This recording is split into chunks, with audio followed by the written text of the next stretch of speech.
You said that you had the authority before to adjust rates when necessary, to reject rate increases by insurance companies. So if you had the authority before, what was the purpose of this law?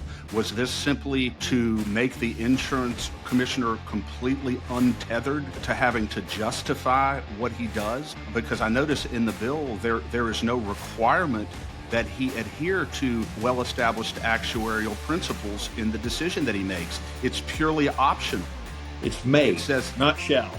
That he may, which by inference means that he can basically do whatever he wants for whatever reason he wants to do it without any justification at all. Is that a fair characterization of this law? It is, and that is, Chris, exactly what insurance companies have an issue with. I mean, they don't know how they're going to be held, to what standards they're going to be held accountable to.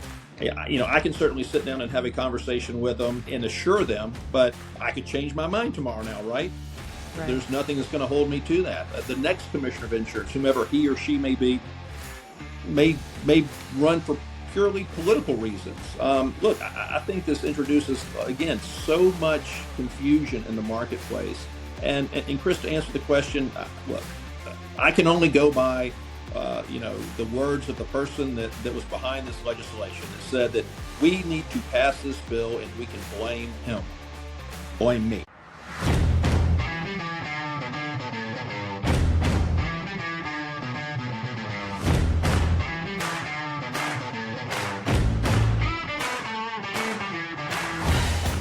Thank you, ladies and gentlemen, for joining us once again on the State of Freedom. Welcome, everyone, to the State of Freedom. I'm your host, Danielle, joined with my co-host, Chris Alexander. We are coming to you live on Voice of the People USA Radio and TV network, on Rumble, X, YouTube, and Facebook. Wherever you are joining us, we are so happy to have you with us. And today, it's our absolute pleasure to have Louisiana's Commissioner of Insurance, Tim Temple, with us. We'll be getting a full readout from him on how this session landed for insurance reform and whether we can expect and when we can expect to see rates going down. Before we get into that, let me read the scripture of the day. Excuse me. It is 2 Timothy chapter 1, verses 6 through 9. And the imprisoned Apostle Paul was writing to encourage his protege Timothy with these words. He says, I'm writing to encourage you to fan into flame and rekindle the fire of the spiritual gift God imparted to you when I laid my hands upon you. For God will never give you the spirit of fear, but the Holy Spirit who gives you mighty power, love, and self-control. So never be ashamed of the testimony of our Lord, nor be embarrassed over my imprisonment, but overcome every evil by the revelation of the power of God. And spirits of intimidation and fear are just as real and active today as they were when Paul and Timothy were establishing the early church. They come against us to get us into shame, to get us into ineffectiveness, and to silence our voices. But our Lord, who raised himself from the dead and overcame every power of sin and darkness, raised us back to life with him, and all of our enemies are already defeated. Be encouraged. Isn't that encouraging? Our enemies are already defeated. They were defeated by the power of the cross and the resurrection of Jesus. So whom or what shall we fear? Our job now is to be bold, to speak the truth, and to live in love. We operate with different rules than the spirit of darkness. They come to intimidate. We come with hospitality. They come with fear. We come with love. They come to silence, and we come to be a voice for the voiceless. Don't forget who you are and the price Jesus paid to set you free. Psalms 115:16 reminds us of our roles. The heavens belong to our God. They are his alone. But he has given us the earth and put us in charge. So let's live in a way that brings freedom to others and honors our Lord. Every day we have to do it. And, speaking of the voiceless, Danielle, there's a lot of people in Louisiana right now who feel that their voice really hasn't been heard. And having Commissioner Tim Temple on the show today, this is someone who I believe has heard the voice of the people and has done everything within his power and continues to do everything within his power to give our citizens relief on these catastrophic insurance rates in Louisiana. And I know it's just a fighter all the way across the board, and someone who has a positive attitude everywhere he goes, despite the challenges that he faces. Commissioner Temple, for the third or so time, welcome to the State of Freedom, sir. Yeah, thank you, Danielle and Chris. And look, I know that we didn't plan that, but that reading, yeah, Timothy. I mean, it's speaking directly to me, to my head, and to my heart, because a lot of the things that we're trying to accomplish in our state, it is taking. You need that boldness. You need truth to truly show, what's broken in our state, but you also need to go, with love and some humility too, as we try and take care of those that truly need, taken care of. Yeah. As we deal with this insurance crisis. But perfect reading there. Thank you. You're welcome. And it's so funny. Every morning when we have a show, I sit down with the Lord and I say, all right, what scripture do you want me to bring? I don't come with an agenda. And that's where he sent me this morning. And it wasn't until after he finished talking to me about it that I was like, Timothy, we're having Timothy on the show. This is going to be interesting. There we go. Yeah. We're there for a reason. Commissioner Temple, there was a bill that Danielle and I talked about multiple times throughout the session, a bill that we strongly opposed, and one that you strongly opposed, and for legitimate reasons. It was HB 148. By Jeff Wiley. And as you know, the bill has now been signed by the governor. And to put it very simply, it confers plenary authority on the Commissioner of Insurance to reject insurance rates, reduce insurance rates, basically do whatever he wants to do without any mandatory application of market principles or actuarial principles by which he has to make these determinations. Our view is that it's just an unconscionable investment of power and authority in the insurance commissioner with little or no accountability. And there's not always going to be a Tim Temple as the commissioner of insurance. And that's the big hesitation that we had. And here's my question about the bill. How are insurance companies responding to this legislation now that it's been signed by the governor? Yeah, Chris, I appreciate you bringing that bill up. I certainly want to talk about it. It's bad. I can't put it any more simply than that. This was a very bad bill. I've already had conversations with two very large carriers in our state that are deeply concerned with how this is going to be applied. And I've got more conversations coming up with other insurance companies that want to talk about this because it does introduce a subjectivity to doing business in the state of Louisiana. And I think that it's one thing, whether it's your business, an insurance business, a gas station, a grocer, an energy company, everybody wants predictability and stability in what the rules are that they're going to be held accountable to and what the laws are that they're going to be held accountable to. And this was simply a bad bill. It was a very political bill. It introduced the notion that the reason rates are high in Louisiana today is because the commissioner doesn't have the authority to hold down excessive rates. And that is further from the truth. I mean, as commissioner under the prior law, I have denied excessive rates over 20 times. And so I have the ability, I have the authority, and I've exercised it. This has introduced a subjectivity that just I can now wave a magic wand and lower rates. And I think that's my fear is that people are going to believe that. And that's not how this business works. That's not how any business works. And so, Chris, Danielle, I've had conversations. I'm trying to assure the insurance industry, the marketplace, that I am going to continue to operate in a very predictable and stable regulatory environment. And I am. I'm encouraging companies to come to Louisiana despite this bad bill. We have passed some good legislation. I want them to know that I'm going to act honorably. I'm not going to introduce political whim in rate setting or anything else. I mean, it sounds good to a consumer that, oh, here's someone with some, unlimited authority to lower rates, but that's not how this works. Louisiana is now more liberal in insurance regulatory environment than California. And California was by far the most liberal. And so, I'm going to continue to work with insurance companies to help bring them here while at the same time protecting consumers' interest and making sure that holding insurance companies accountable, making sure that they pay claims when they're fair, making sure that they're paying just amounts, as quickly and timely as possible. So it's introduced a lot of confusion in the marketplace where we didn't need it. Yeah. So Tim, is this a fair characterization of the bill? You said that you had the authority before to adjust rates when necessary to reject rate Reject. increases by insurance companies. So if you had the authority before, what was the purpose of this law? Was this simply to make the insurance commissioner completely untethered to having to justify what he does? Because I notice in the bill there is no requirement that he adhere to well established actuarial principles in the decision that he makes. It's purely optional. It's It may, says not shall. that he may, which by inference means that he can basically do whatever he wants for whatever reason he wants to do it without any justification at all. Is that a fair characterization of this law?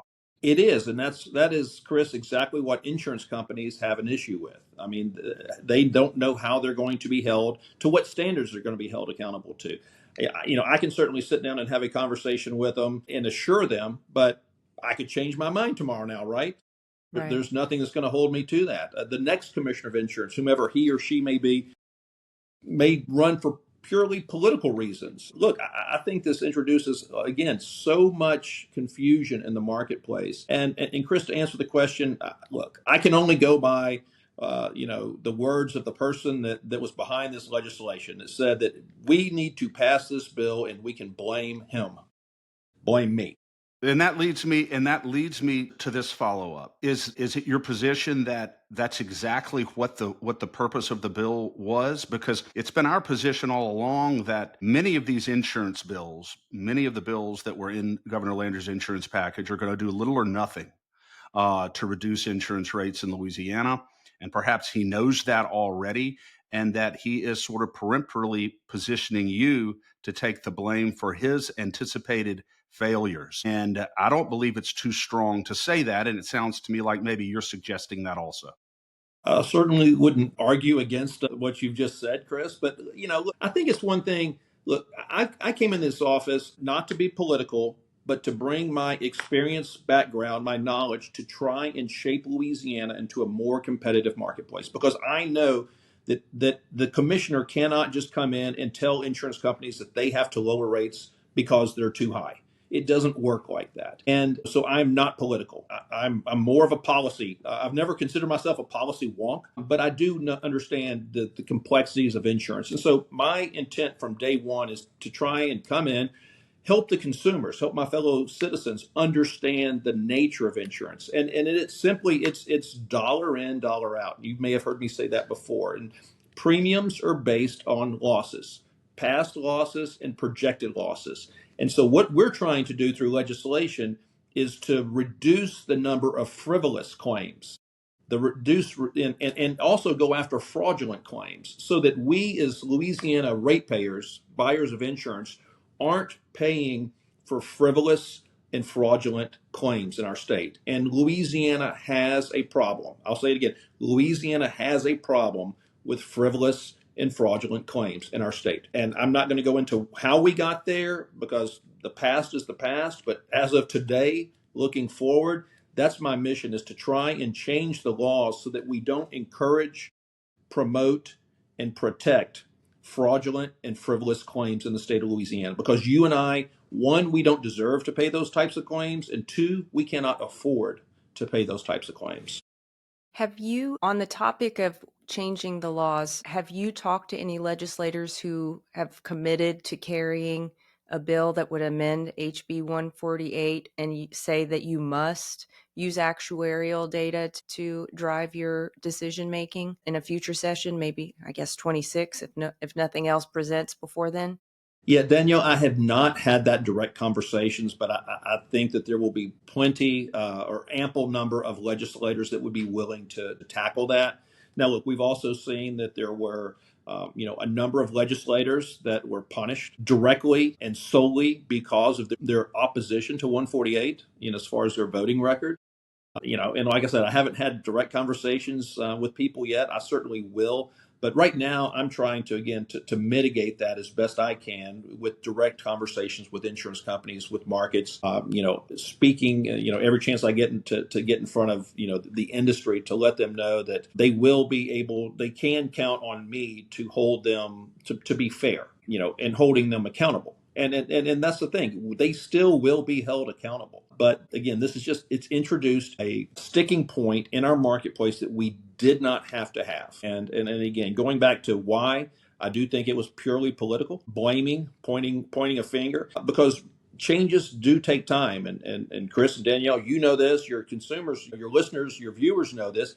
It does take time, but we are on the right path. And on the homeowners, I've said it on your program before, I've said it every time I get on the radio or TV programs, we are seeing positive changes in the property marketplace. Insurance companies are taking rate decreases. In part, reinsurance costs have come down, certainly, and that is a portion of it, but also in addition to the legislation that was passed last year. So people are seeing the benefit of that. I think we can expect the same on the auto market, but it takes time. These aren't going to change. And as a politician, politicians, it's interesting how a lot of everything is through a lens of timing. If we do this now versus then, and yes, you can pass legislation and people want to see the, results immediately, but that's not how this business works, much less most businesses. Yeah. Well, I appreciate you wanting to do the right thing, and I appreciate those legislators who stood up and did the right thing. 34, Danielle, 34 of them. Gabe Ferment, in particular, gave a very, very strong statement on the House floor in opposition to this bill. And there were 30 plus other Republicans on the House floor and a number of Republicans on the Senate floor, fewer, but a number who were also equally concerned about this legislation. And so, one of the things we do both on our State of Freedom podcast, Tim, and with LeCAG, my advocacy organization, we're going to make sure, and we already have begun to make sure, that constituents know how these Republicans voted on this bill, because it was, agree with you 100% that,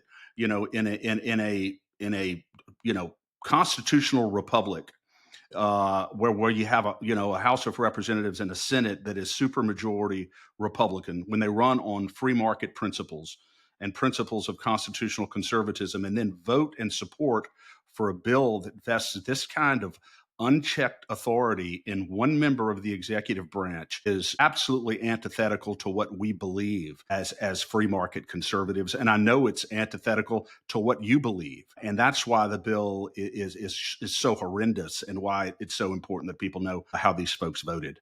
Yeah. And I also want to add, sorry, Tim, just that those legislators, this is a tough political environment. Louisiana has a very tough political environment right now. And I hope that them getting slapped down just emboldens them. So if you're listening, be emboldened. Just take the hits as they come, man, because they're going to keep coming. The governor is just going to keep hitting you if you keep standing up for your people, but stand up for what's right. Sorry, Tim, over to you. No, you're right, Danielle. And look, they and Chris, you said, Chairman Ferment, I mean, he spoke from the well with passion, because he also understands this business and this industry, and he's actually doesn't work for the industry. He's an independent adjuster. So, his job is to get you, the claimant, compensated quickly and accurately. And so he actually works for the consumer when you think about it. He understood it very well, and his speech was spot on. But, you're right, Danielle. Louisiana is tough in politics, but you know what? It doesn't have to be. That's a choice.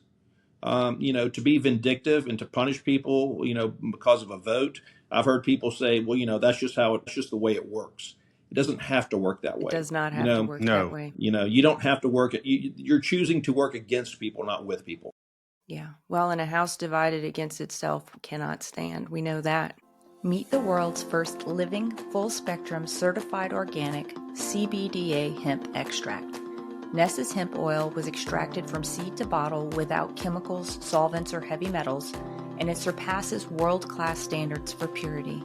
This pure and powerful CBDA has been proven to reduce aches and pains, ease mental tension, and promote better sleep. To get yours today, visit the Shop Our Partners page at freedomstate.us. So, Yeah. But look, I pray for a turnaround. despite that, we did pass some really good legislation, and if we can, I'd like to talk a little bit about some of that. Representative Emily Chenevert passed a really what I think became a very substantial bill with modified comparative fault. 34 other states already operate under this premise. In its simplest form, it's if you were more than 51% at causing an auto accident or an accident, then you can't sue the other party. I mean, it's not only is it common sense, it's ownership, being responsible for yourself. We encouraged and promote people to go and litigate when they were the cause of the accident, and it's just so common sense to me. That was a good bill. Well, let me ask you this about Yes. that bill, Tim. Yes. What about if a party is 49% at fault in causing an accident? What is unfair about holding them 49% responsible? Well, I mean, that's I guess that's to be determined by the courts. But I mean, again, it's if just the basic premise. If you cause the accident, you don't recover. In the modified comparative fault, like I said, it works in 34 other states. I believe 17 of those states see some of the lowest premiums in the auto premiums in the country. Now, that I'm not saying that to suggest that that's the sole reason. But Right. I think it lends to that argument that states where the laws are set up, where you're personally responsible for your actions. That's people that see the better competition there. I recently met with an underwriter, Lloyd's underwriter. He made the comment. He said, in America, you don't have accidents anymore, do you? And you think about that, just the word accidents. Things don't happen accidentally, it seems like, in our country anymore. It's always somebody else's fault. Mm. And it really got me thinking about that. And so, and I'm doing more thinking about it. But in other countries, you take responsibility for your actions. And then truly, when it is an accident, then there is legal recourse and there's things that you can do. But we've grown into, it seems like we've grown into a nation where everything that happens, anything bad that happens is always somebody else's fault. That's so true. And we're owed something. And And we're- we're always owed something because of this culture of victimhood that we exist in. There's no question. Yeah. Something else popped into my head. Bill by Senator Alan Seabaugh that we strongly supported, and it would SB have 111. SB 111, which we looked at very closely, in a bill which would have simply amended, codified, and clarified the bad faith law in Louisiana. And there were 3 or 4 specifically enumerated conditions in that bill in which an insurance company simply could not be held liable for bad faith, and pay all these monetary penalties for bad faith. If there's a legitimate dispute as to causation, legitimate dispute as to damages, whether or not the accident caused the damages, whether or not an insurance company has had enough time to fully investigate a claim. We read this bill and said, this is just very, very fair. It seems fair, it seems balanced, and it seems that it will give an insurance company a little bit better position rather than being ambushed by all these bad faith claims. And after saying that he would sign any insurance reform bill that comes to his desk, the House, the Senate took him at his word. They passed the legislation, gets to his desk, and he vetoes it. And what are your thoughts on the bill, and what are your thoughts on the veto? Yeah, look, the bill was, like you said, to simply clarify, the current law allows plaintiffs to assert bad faith when it lowers the bar to what is considered bad faith. And it creates what I would call, and look, I'm not an attorney, but it created a loophole, an opportunity for abuse of what's considered bad faith. And there are people whose business model is to use that loophole and exploit it. And insurance companies end up being the recipient of this, paying additional claims that they shouldn't. And as you and I and your viewers know, then when they pay more, then we pay more through additional premiums. And so it was, as you said, it was to clarify, not to eliminate bad faith. With regards to the veto message, I mean, the veto message was 3 pages long. That's a lot of explaining. And you're right. And we were told that, well, this was an anti-consumer bill, and that's why it was vetoed. And it wasn't a legal reform bill. It was a legal reform bill, a tort reform bill. It should have been signed. It simply, again, Chris, allowed insurance companies to operate. This would have allowed them to operate in a state in a more, again, predictable and stable legal environment. And I say this a lot. I started saying this before I became commissioner of insurance. Insurance capital goes where it's welcomed and where it's protected. And when I say protected, I don't mean that it's not going to be exposed to risk. It's that when it is exposed to risk, it's going to be treated fairly. And in Louisiana, insurance companies were not treated fairly. Now, look, if you as a consumer have not been treated fairly, then you still have legal recourse. I want to make sure that everybody understands that. We're not trying to protect insurance companies from paying claims. We're trying to protect insurance companies from paying frivolous claims. And that's what this bill would have done, was to help clarify that position. And the bill was vetoed. I certainly hope that Senator Seabaugh brings it again next year. I will certainly be supportive of it. I think you'll find other legislators that will be supportive of it. And again, today, we're going to make sure that consumers are protected, but trying to do it the way that it currently done under law doesn't help the consumer. Yeah. But you got SB. You also have, Tim. Excuse me. You also have this SB 214, which Danielle and I talked about at length and strongly opposed throughout the session. And Senator Duplessis ultimately pulled it back, which sort of came out of nowhere, which would make the insurance commissioner an appointed position in the state of Louisiana. If that had gotten through and signed, coupled with House Bill 148, which was signed, you talk about unchecked power, unchecked authority from a governor. That would have been just extraordinary. But you opposed SB 214. What was the source and the purpose of that bill? Well, look, that was, Senator Royce Duplessis. You'd have to ask him, what his intent there is. I think that the senator and I, we've disagreed a lot on Senate insurance, on how we bring premium relief to consumers. Senator Royce, I understand that he represents his district, and in his district, some of his district is very negatively impacted by high premiums. We're all impacted, but he's got some folks that display, I guess I would say. You can't do it by mandating, premium reductions. And there's a lot of things that the legislation that he supports that mandates premium reductions. It doesn't work that way. And I think that the fact that maybe, I opposed him on a lot of that stuff, he decided to bring a bill that I think is a personal attack. I mean, you can say it's not, and, say it's not political, but Louisiana is, I will say this, Louisiana is different from most states in the fact that we are one of 12 that has an elected commissioner of insurance. I frankly believe that that's where Louisiana has it right, and the majority of the states have it wrong. I'm a big believer in elected representation. That's democracy. Whenever if you take this position away as elected and give it to the governor to appoint, you're taking power directly from the people.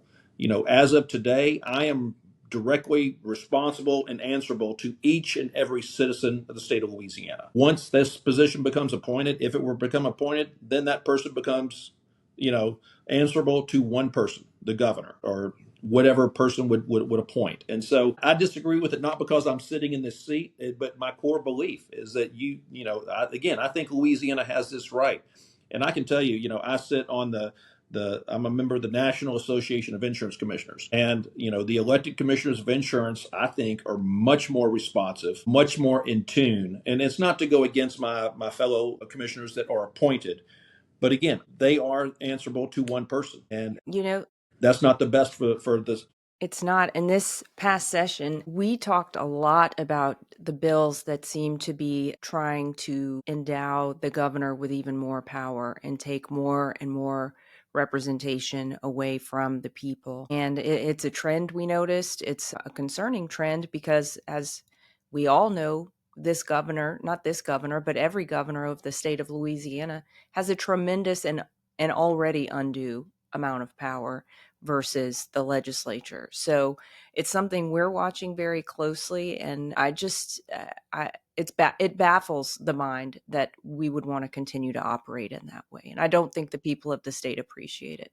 Well, and look, and I can tell you, look, I came from the outside, from the business world, the non-political, into a very regulated office structure, right? You've got civil service, and you can't just do something because you want to do it. There's processes you have to go through. And I can certainly see if you're trying to lead the state and you want to promote economic, recovery and those types of things, that I can make an argument in my mind how having more consolidated power makes that job easier to do, but that I don't think that's not what our country was founded on. It's not what Louisiana was founded on. While it may not be the easiest when you have to go through a process, that's still the best. It's protecting the citizens. Absolutely. And I would love to just be able to do anything I wanted anytime I wanted, but I don't think that would be in the best interest of the consumers and the citizens. And certainly the business would not want to operate in that environment where that's just it wouldn't work well. Yeah. We already saw since session ended, Senator Valerie Hodges was on the show on Thursday and brought to our attention that one insurance company has left the state recently. Is that in any way connected to the legislation that was passed this past session or something else? Well, look, I'm aware, there is an insurance company that recently announced that they were not going to write any new personal umbrella policies. That was something that the information that they showed, it was Louisiana was, I want to say the loss ratio they had on personal umbrella policies was high three figures, like 400%, 500% loss ratio. So for every dollar they wrote, they were losing $4 or $5. I think they didn't say this directly, but I inferred from the conversation that the passage of this bill helped accelerate their decision making on that. I am fearful that, I know for certain, like I said, that insurance companies are looking internally at the capacity, if they're going to continue to do business in Louisiana, and if so, how much money are they willing to risk doing business in the state of Louisiana? And I'm having those conversations, trying to, again, assure them that as long as I'm commissioner, they're going to be treated fairly, as long as they're treating my fellow citizens fairly on their claims. But again, it just introduces that subjectivity right there. I mean, when you have rules and regulations to follow, that's what you do. When you does this bill, Tim, does this bill allow insurance companies to retroactively adjust rates, retroactively order insurance companies to refund premiums because of excessive rates? It has the ability for the commissioner of insurance to make the determination that a company made excessive profits in prior years and order them to refund excessive profits. Again, that's a interpretation. I think if a commissioner were to try and utilize that authority, that would most likely be challenged in court, is what I would anticipate. Or that company would simply just say, you know what, if that's how you're going to treat us, then we're not going to do business there. I hear a lot of talk about excessive profits, and I want anyone that thinks that insurance companies are making excessive profits, please come schedule a meeting with me, and we will sit down and we can show what excessive is. Certainly excessive losses in the state of Louisiana. And look, I'm thankful that companies make money in other states, because quite frankly, that's how they're able to operate and continue to do business in the state of Louisiana. I'm thankful that they make money in the stock market, because that's how they're able to pay claims in our state. If they were just writing an underwriting with no investment income at all, we wouldn't be able to afford to live here. That's pretty damning. Insurance. I mean, it's already unaffordable, but it would be extremely unaffordable compared to today. So we've got to have some conversations, some honest, open, transparent conversations about companies making money. Look, we have Louisiana pension funds that are invested in the stock market. We have Louisiana pension funds that are invested in insurance companies.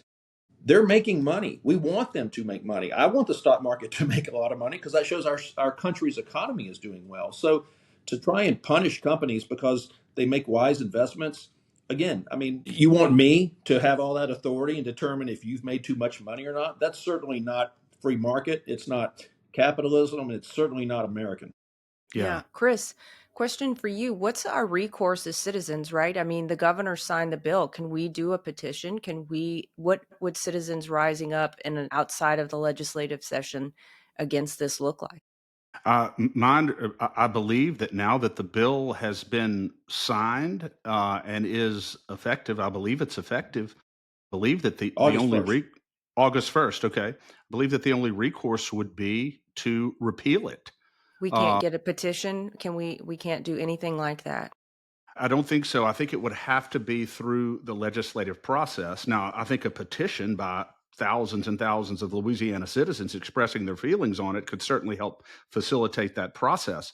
But I believe that it would have to be, I may be wrong about it, but I believe that this would have to be repealed legislatively. Is that your understanding, Tim? That's mine, and Chris, I would look to you to be the expert on that. But look, and Danielle, I think the process would have been obviously if the legislature decided to override. Right. Well, no, it became law. They can't over if it was vetoed, so disregard that. That would be the process. The legislature would have to come in, introduce a bill next year to repeal that law or modify it. And look, and I said this too. I never maintained the position that Louisiana's rate regulatory law is the best in the country, but it does work. If we want to modify it, change it, I am happy to, and I think it'd probably be a good exercise to sit down and look and see where we could improve our rate regulatory, language. If there are things from other states that we could adopt, and look and truly see if we do this, what is the intended and also the unintended consequences of changing some of these things. But go through it through a very transparent, calculated process and change it and improve it so that I'd like Louisiana to have the best regulatory rules in the country, but just to pick a couple of states because saw something on the internet and say that's what we need to do is not, it's not good policy, it's not good lawmaking, it's sloppy. Yeah. And we're going to have to deal, and I am, and quite frankly, the citizens of Louisiana, we're going to have to deal with the outcome of, with the results of this. Yeah. One of the things, excuse me, Danielle, but one of the things that I think has demoralized Louisiana citizens and caused them a lot of concern, and I've done some research on this, and I've kind of looked at how other states, how the governor interacts with the commissioner of insurance, and they seem to generally have a reasonably good working relationship in those states. And it appears as though there is not that type of rapport between you and Governor Landry. And it seems that it's difficult to get good things done when there's not an open line of communication between the commissioner of insurance and the governor. What do you think accounts for that, Commissioner Temple? And what can be done to improve that relationship? Yeah, I'll tell you, I've had some thoughts on this. And one of the things that I can tell you that I did not take into account in becoming a statewide elected official is interaction with other statewide elected officials. And I've got a good rapport, I think, with my fellow statewide elected officials. But I think that with the governor, we should be working hand in hand. I should be working with him to advance his agenda, which is to grow the state's economy. And I'm supportive of his efforts to do that. I would think that he would want to be supportive of my efforts to improve the insurance field where that hampers economic growth and development. And when companies come to Louisiana and they have to pay twice, the property rates or twice the auto rates just to do business in our state, that puts a damper on economic development. So, I am supportive of the governor's efforts to grow our state economy and the things that he's doing with tax reform and some other areas like that, education reform, LED. And I look to him to be the leader on that. I was elected to address and to regulate the insurance industry and to address the insurance crisis in our state. And that means working through the legislature to change the regulations and the laws. And it's not the relationship that I want to have. I hope to improve it.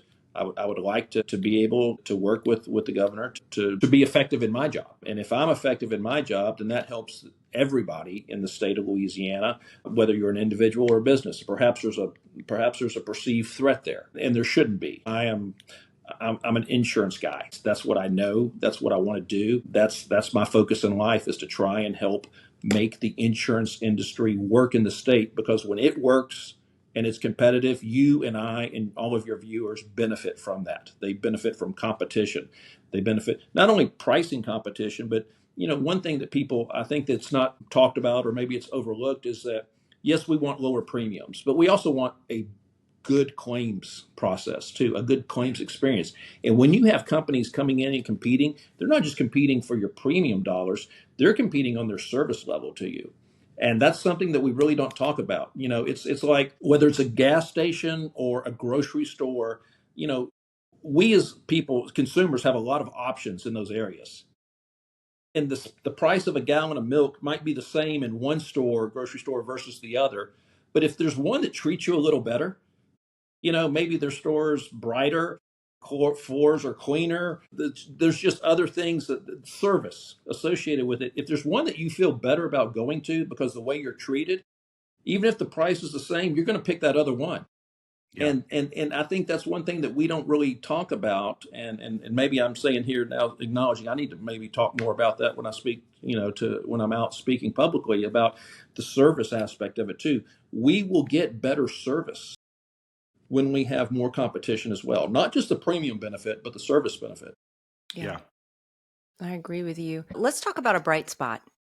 Senate Bill 231, Senator Mike Reese brought a collateral source bill, and basically that means that juries get to know the true amount owed and the amount originally billed for medical costs, and then lets the juries make the decision. This is a bill that we supported this session. Chris really felt like this was one of the few reform bills that was going to make a big impact on the bottom line for premium holders. And maybe just to mention, at the beginning or before the beginning of session, Governor Landry suggested that he would sign a bill if it was a collateral source bill, if it was like the one in Texas. And last year, he vetoed a very similar bill to this. So we had some concerns that he would veto it again, because I don't believe it ended up like Texas, because as it turned out, when Chris looked into it, the Texas law was virtually identical to the law we already had that shielded juries from knowing the full amount. And I think ultimately costing insurance companies tens of thousands of dollars per suit, and, above what they should. But the governor did sign the final bill. Do you think where it landed will bring meaningful change to auto insurance rates? Or are we being overly optimistic? Well, look, I'm very appreciative of Senator Reese authoring this legislation and shepherding it through the process. But, Danielle, all of that, everything that you said, as far as what the bill does, relates to when healthcare insurance is utilized. And I think it's important to make that, to distinguish that it's when you're involved in an auto accident and you use your health care. So it has the and it will bring more transparency in that scenario. Where my fear is that, and we don't have we can't quantify this. We're trying to do this, but in a scenario where, Danielle, you may get in an auto accident and you use your health care, and let's say for whatever reason you litigate, then all that would be brought to bear, billed versus paid. Yeah. Chris may be involved in an auto accident. He hires an attorney, just like you did, but he didn't use his health care. The attorney said, you know what, let me fund that. Let me pay for that, and we will recover that through litigation. In the scenario where you're not using your health care, but you're using it's called private pay, then the judge and jury does not have access to that. Wow. And unless there is an agreement between the attorney and the medical provider for a reduced amount. And in that situation, what happens? The attorney and the medical provider maybe have an oral agreement or an understanding, but nothing is committed to writing. And so the jury really has no evidence to look at in that situation. That's my understanding as well, Chris. And that's the fear, is that there are that number, that scenario is much larger than the scenario, Danielle, where you use your health care. And if that's the case, then it's not going to move the needle greatly. It does. Look, I don't want to take away from it. It is a good bill. It is it's more than a step. It's a pretty good leap forward considering where we were in the past. My additional fear is that next session, I mean, I've already heard rumblings from the Capitol building, is that, well, we've done enough. We need to pause, and we need to let all this take effect, and let's see what it does. We can't do that. I can tell you, as an elected official, the citizens of Louisiana deserve that every time. Look, they deserve for me to do my job all the time, constantly. Just like the legislature, whenever they go into session, we need to be bringing reform. We need to constantly strive to improve our state and the legal environment. And what I don't want to see happen is next year legislators get, direction that, okay, we've done enough. Don't bring any more reform because, we need to wait and see. Look, the people of Louisiana can't wait and see. We need to constantly try and improve. And so, Chris, I think there is a gap on what this bill, it leaves a gap on what will be transparent. And we need to make sure that next year we bring legislation. And I'm probably going to pick up a lot of enemies just because I just said that. But we need to fix things that need to be fixed. Yeah. Fix One, things that one are more broken. question. One more Yes, sir. question on Reese's bill. In serious accident cases, and you may not know the stats on this, Commissioner Trimble, but in serious accident cases where an injured party has health insurance, wouldn't they be going through their own health insurance the vast majority of the time? I don't have the stats. That certainly would make common sense, but there's businesses around that as well. And again, Litigation funding companies and all that. third Yeah. party litigation funding companies, and look, there are times when I can see scenarios where maybe your healthcare provider is not going to authorize maybe the doctor that you want to see or the specialist that you think you need in a serious injury or something like that. But I can make justification for times when you might need to go outside of your healthcare provider, your health insurance. But that's the reason we have health insurance is for accidents, Yeah. for things like this. And so that needs to be primary and utilized. That should be the norm. And it seems like now this third party medical or third party litigation funding and all this other stuff that has become the norm. Are public hospitals covered under this as well, or how does you're in? That's a good question. I don't know if that would be considered private pay or not. It I might don't know depend that on that's whether you been. have Medicare, maybe. Yeah, Danielle, that's a good question. I don't know that that's been contemplated, but it's one I'm going to ask. Yeah. We need to get to the bottom of that one. Absolutely. Let me ask you about another bill here that the governor made a lot of hay about, essentially blaming Senator Seabaugh for the fact that it failed in committee. His lawyer advertising bill that was part of his insurance reform package. I looked at that bill pretty closely, Commissioner Temple. It's my own view that it really cuts around the edges and really doesn't do a whole lot to restrict lawyer advertising, but the bill failed anyway. What were your thoughts on that bill, and where did you come down on it? The one that would impose some nominal restrictions on lawyer advertising. Well, look, I think, and if I remember correctly, that was more of a transparency bill where, if I remember correctly, Chris, and please correct me, that you had to, it would have required that you show if I got $100,000, then I truly, as a claimant, had to get that.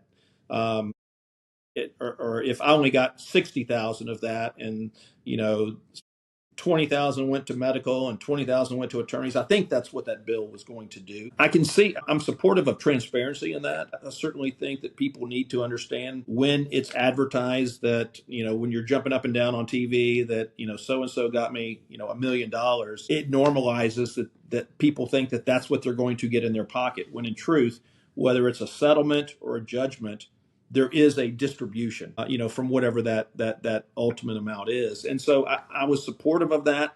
I don't think that doing that would disincentivize people from filing, litigation. Right. Right. And I think that's, as we've said on your program, and I've said many times before, and even the governor's acknowledged it, we have a litigation problem in our state. We litigate more than twice the national average. And so I don't think it truly would have dissuaded people from filing lawsuits. It certainly needed to be done because, again, that would have been a step forward. Just like there was a bill that did pass, it was advising, it says that insurance companies cannot add into the premium rate advertising costs. Right. And look, there are only two states in America that do that, and it's Texas and California.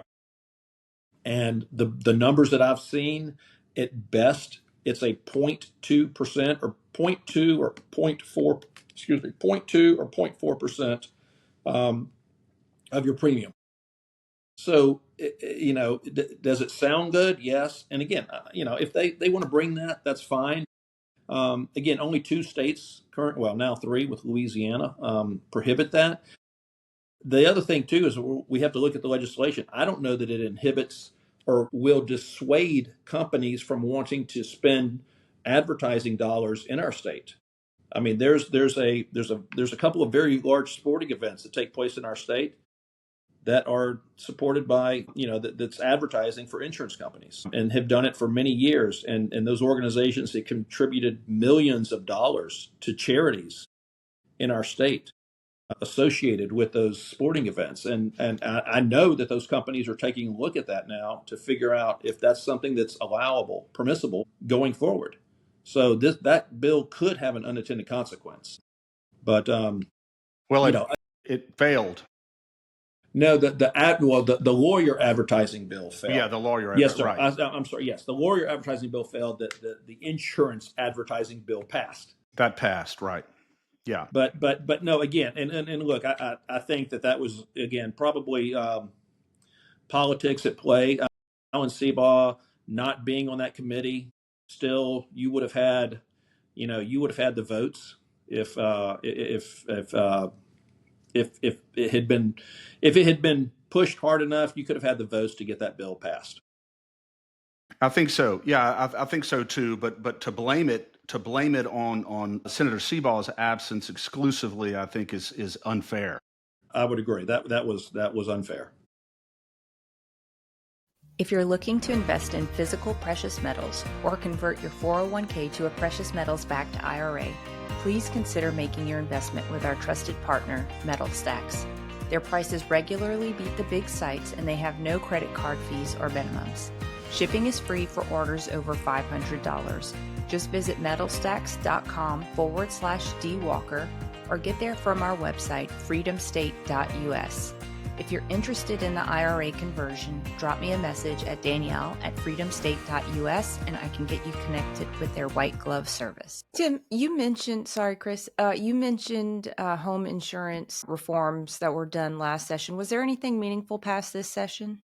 Yes, we had a bill that, we have a transparency bill that now going forward, insurance companies will have to notify the Department of Insurance whenever they stop writing or pause writing in an area of the state. Currently, they don't have to notify the department.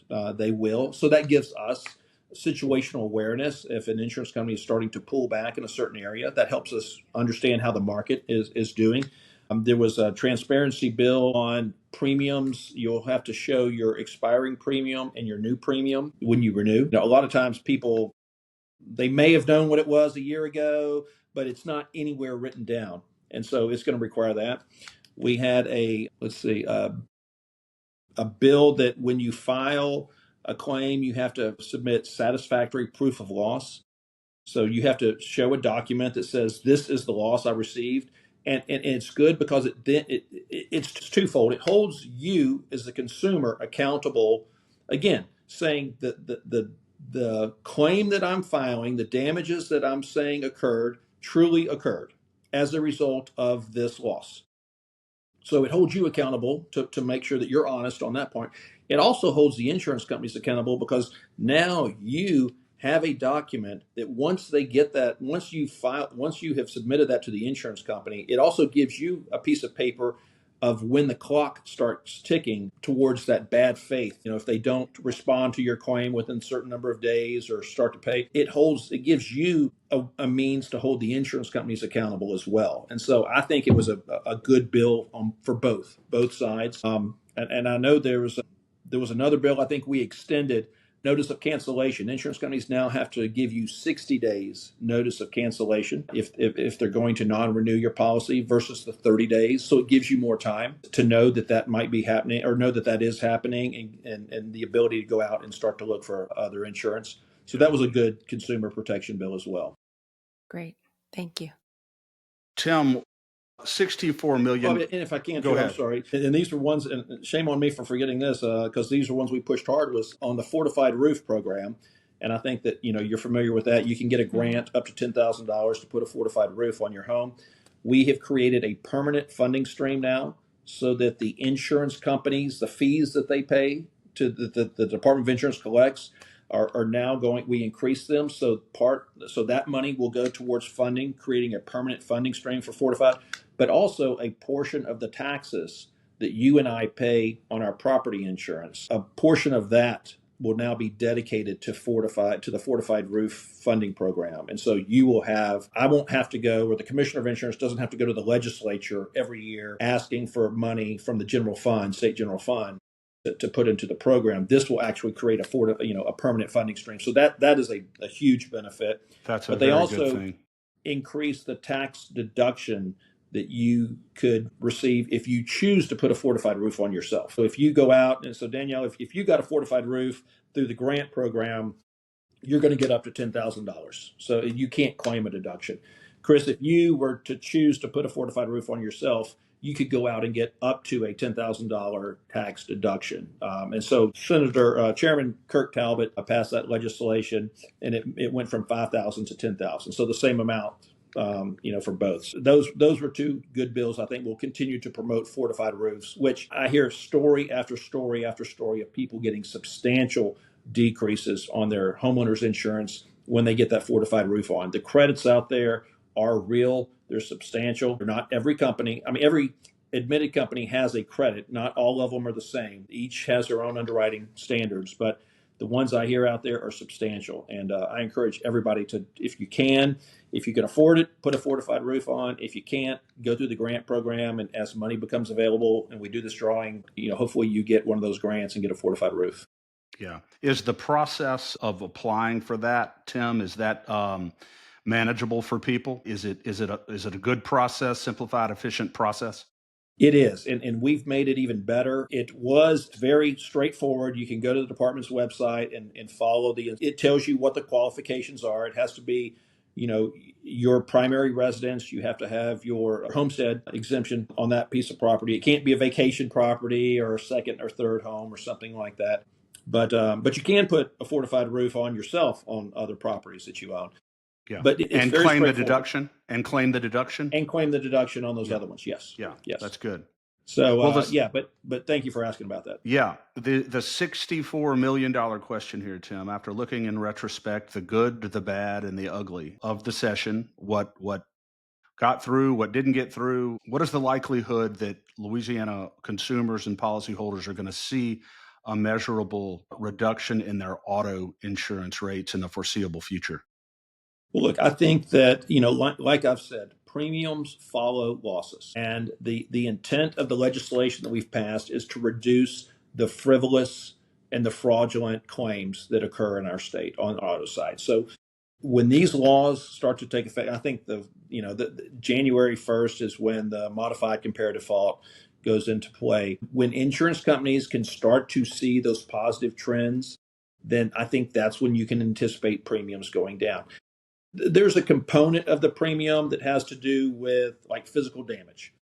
So as the cost, and right now, we were in a pretty strong inflationary period. So just, $1,000 repair was, $1,200 because of inflation. So that's moderated some. So there's a component of the auto premium that is starting to come down, but that liability is what really we're talking about. And I think when insurance companies can start to see that, or, like I said, I'm messaging that to insurance companies right now, and I'm telling them, we're Louisiana is paying attention. We've heard, we understand what drives losses in our state, so we're trying to address that. You'll probably get a company or two that want to bet on they want to hedge their bet a little bit and say, okay, these are good laws and we're going to come in. But I'll tell you, Chris, the biggest headwind I've got, though, was House Bill 148, Act 11. It introduces just uncertainty where it didn't need to be. And so I'm managing that. I'm talking to the insurance companies. I'm assuring them or reassuring them as best I can that they will be treated fairly and held accountable. But it was unnecessary. Yep. So we'll and manage as I that. said at the outset, Tim, your position is not a perpetually ordained position. You're not going to be there forever. Assuming you run for re-election and win, that term will end, and who knows, who comes after you. And that's the concern about the legislation. But before we let you go, I want to ask you a question. Can you give us a scenario in which this 148, this bill that was signed by the governor, could be used by an insurance commissioner for political reprisal, political retaliation, or for any other political reason? Oh, look, I think that it's really, look, we used to have a rating commission. And I know that the governor's referenced it in the past, and up until I think it was 2007 or 2008, we had a rating commission, and it was a bunch of appointed members that it was heavily political. There were insurance companies that came in and they would say we need a 5% rate increase or a 10% rate increase, whatever it was, and the commission would say no, but we'll negotiate, or you need to it was political. Let's just say that. So I think that that's not this. This makes it a one-man rating commission now. Right, exactly. Bill, and again, we don't want to go to that. There were a lot. People can do their own research. I mean, there were a lot of bad things that happened with the rating commission. We don't need to introduce that subjectivity. You could say, you didn't. You didn't contribute to my campaign, or or whatever, or you contribute to somebody else's campaign. I mean, again, we don't even. I hesitate saying that because I don't even want to say that, because that's what this has the ability to do. Or quite frankly, even it introduces the thought that, okay, the reason you did something for one company versus another is because they did contribute or they didn't, whether or not that thought process ever even took place. It still creates, in other words, Tim, you could be doing something for very legitimate reasons, and you have all the fiscal data that you need, and yet still be suspected of doing it for political reasons. And I'm going to go ahead and say that will be used. That argument will be asserted, whether it's myself or somebody else in the future. I mean, that's the thing. It introduces that, and it didn't need to happen.